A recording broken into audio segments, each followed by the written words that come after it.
Welcome to a 1, 2, 3 Dream It tutorial. Today, you're learning how to wind the bobbin correctly. We're going to do it in our Alpha Stylop 20 sewing machine, but you can do it on any model. The first thing you should do is to place the spool of thread in the thread holder. If your sewing machine has a second thread holder, pass the thread through the hole. Then, pass the thread through the guide for the spool winding. Almost all sewing machines have this symbology. Now, pass the thread through the hole of the spool from the inside out. And pull it on the winder. Pass the end of the thread into the slot of the bobbin winder shaft.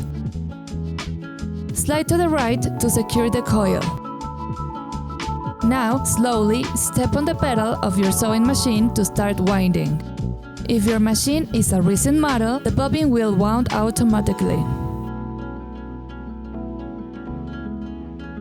And if your sewing machine is an older model and the thread tangles unevenly, you can guide it with your finger. Just be careful to not catch the thread.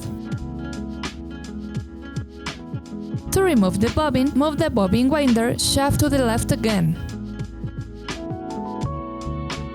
And ready! If your coil is uniform, it's perfect. We hope you liked the video and see you in the next one.